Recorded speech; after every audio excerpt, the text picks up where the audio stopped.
What is this?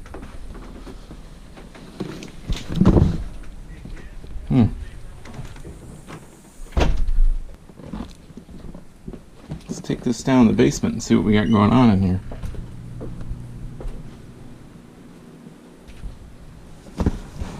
Well, what do we have here?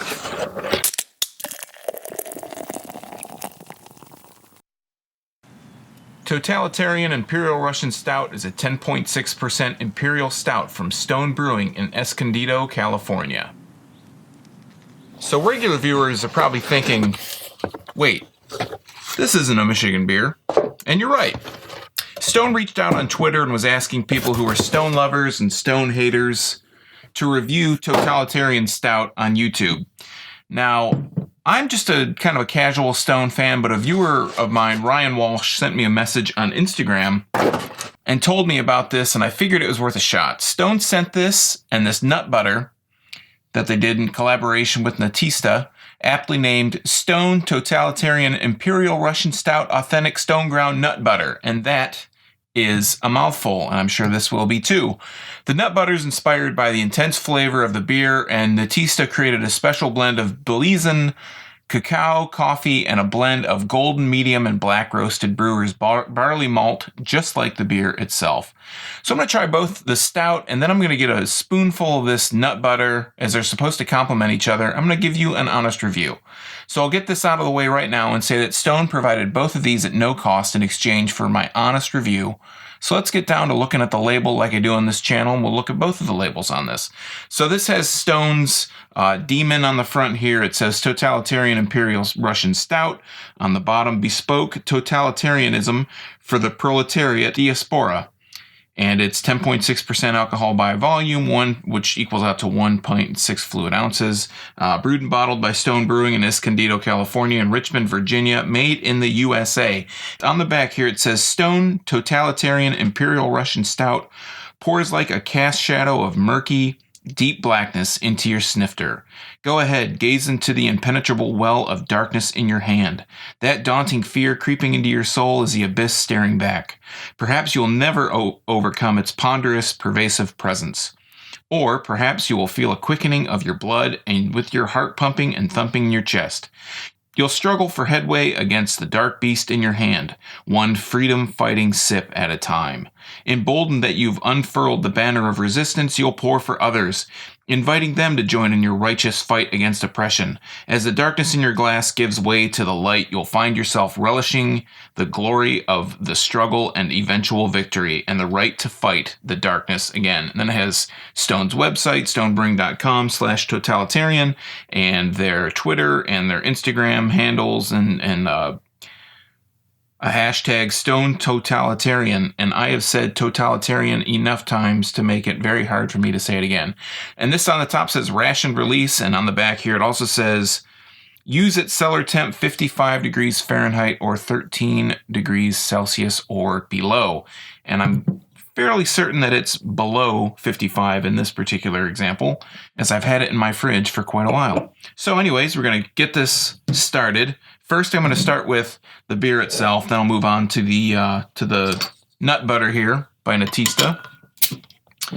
Crack that open. And it has the stone cap on the top, true and independent craft, and a gold cap there. Give it a smell here just out of the bottle. Has kind of a dark fruit kind of scent to it. Slightly hoppy. I know Stone for their IPAs and having really nice IPAs. I don't know if I've had one of their stouts before, to be honest. And this is pouring really dark out of the bottle. Very dark. Nice chocolatey, cloudy head on the top there. Fluffy, chocolatey head. And it's very dark. Very, very dark. Looking through it, I do not see any light. Sometimes when you look through some of these dark stouts, you'll get like this kind of purplish hue around the sides. This is totally black. There's no light coming through that at all. And it's got a nice head on it, about a finger, and it's lingering. It's not dissipating really quickly like sometimes you pour a beer. The head you get the head right off the bat, but then it just goes away quickly. Let's give it a better scent here. Yeah, there's a kind of a sweetness to it, to the smell. It has a little bit of a coffee scent, but kind of like a dark fruit kind of scent as well. I'm just going to go ahead and dive right in. Cheers.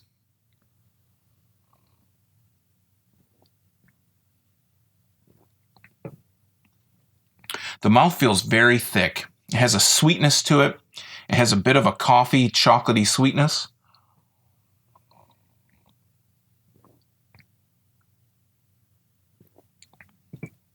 And as that coffee, the coffee's not sweet. The coffee's got a little bit of a bitterness to it, but that gives way to this sweetness, this kind of chocolatey sweetness.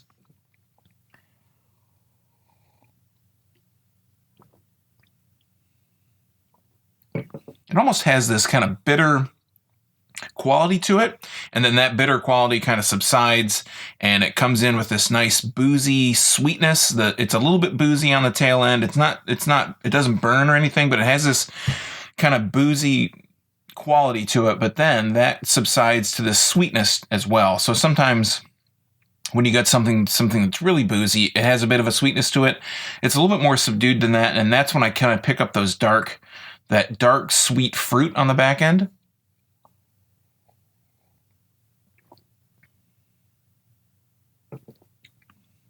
This is very, very good. I'm not, like I said, I don't think I've ever had one of Stone's stouts before, but this is kind of a different play on their regular Imperial Russian Stout. It's easy for me to say, and this is just like I think it's an aged version of that.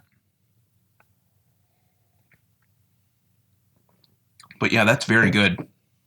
I could definitely see myself finishing this bottle. So with me kind of giving my critique on the beer, I do like it quite a bit. I think this is one that, you know, if you're into stouts, if you're into kind of stouts that have a bit of a bitterness up front and sweetness at the end, this is great. This would be great for you. It has a bit of the boozy quality, but it doesn't have the booziness that kind of burns in your throat. But that dark fruit taste on the back is something that I don't know if I pick up on a lot of stouts. Usually it's more of a coffee, or there's more, you know, so many things are BBA, bourbon barrel aged, that you don't usually pick that up so much. So it's kind of a nice change of pace to get a sweetness out of the back end of the stout rather than a booziness or something like that. So I'm just going to dig into this nut butter. I'm not much of a bread guy. I'm just going to go with a spoon, and it has settled. That smells really nice. It's got kind of this malty, kind of bready scent to it, as it is. But it has a bit of a sweet nut kind of scent as well. I don't know what kind of nuts. On the back here, it actually tells you right here, almonds, dry roasted nuts, Belizean cacao, golden light dry extract, Brazil Oberon coffee, brewer's roasted barley malt, and some other malts here. And some sea salt. It said on the back here, it says designed to be awesome when paired with Stone Totalitarian Imperial Russian Stout. Goose stepping or regime changes. 2 of the 3 sound really appealing to us right now. And it has a hashtag Goose Stepping Fan, created in collaboration with Stone Brewing. So I'm going to get a nice hearty spoonful here. I'm going to try the beer first. And you can see some of the kind of the boozy legs hanging out as this kind of trickles down the inside of the glass. So it has a bit of a booziness clinging as well. I mean, it's 10.6%, so you should kind of expect that. But we got our beer and now our nut butter.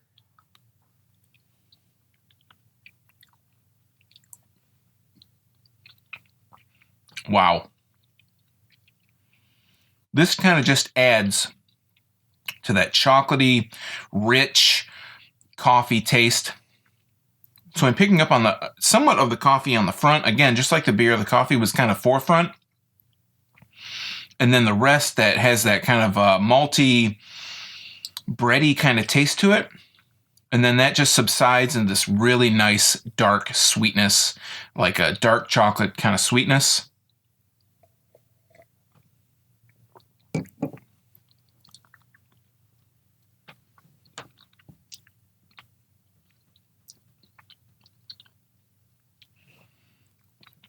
Like I said, I'm not much of a bread kind of guy, so I don't know what you would actually spread this on, but I'm content just eating it right off the spoon. It's It's almost like eating just like, I don't know, like it's chocolate almost, but it has this nice kind of nuttiness, obviously, to it. The texture is a little, it's definitely like a more coarse ground nut texture to it. But these two, oh my gosh. These two go hand in hand with each other.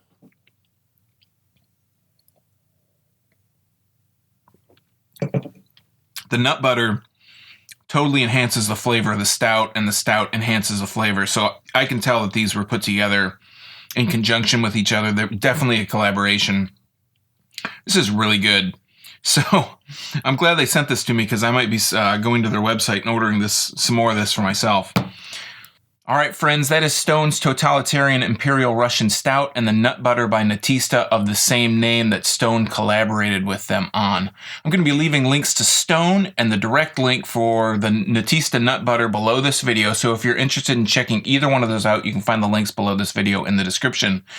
And this is also my first non-Michigan beer review, and while I'm not going to be doing these every week, I think I'm going to start dropping in some non-Michigan beers in the mix, maybe once a month or so, just to see what else is out there. If you're a Stone fan, or if you'd like to see me do some more beers from outside of Michigan, let me know in the comments down below this video.